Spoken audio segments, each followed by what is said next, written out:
Kto ma nepoznáte z minulého ročníku, som Radovan Andrej a tento rok budem mať na Unicampe dva workshopy, jeden v Bratislave a jeden v Trnave. A nazval som ho tak dosť arogantne, že príďte ma nasrať svojim portfóliom a teraz som si tak nejak uvedomil, že možno by ste sa z toho popisu mohli zlaknúť, že som nejaký strašne zlý človek a budem vás biť.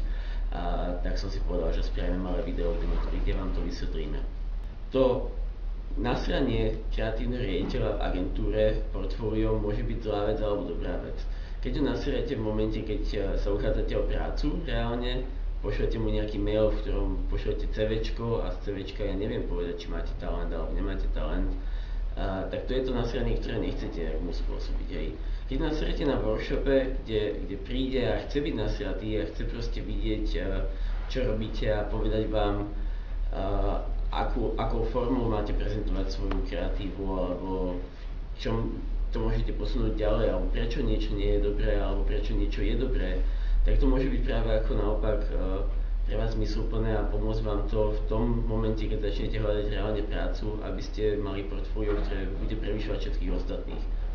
Ja som v skutočnosti celkom milý človek, pokiaľ práve nie som v strese.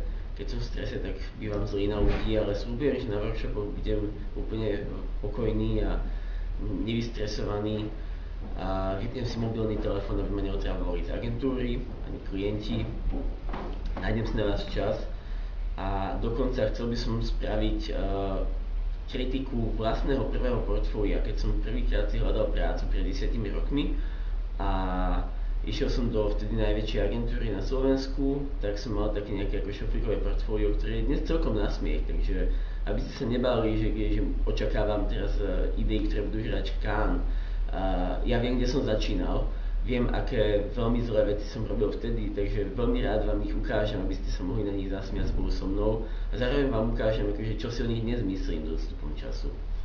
A navyše, ako bonus, chcem zamestnať dvoch ľudí z vás. Dvoch ľudí, čo prídu na workshop, ukážu mi portfólio a zaujímu ma tým, že preukážu talent a ochotu makať, tak dvoch idea makerov, kreatívcov, copywriterov, arťákov, čokoľvek ste, dvoch ľudí chcem zamestnať. Nie neplatená stáž, jak to je štandardne, normálne, aj s peniazmi. Práca s peniazmi. A potom zažijete aj toho nervózneho, nestíhajúceho, zlého, a všetko ostatné.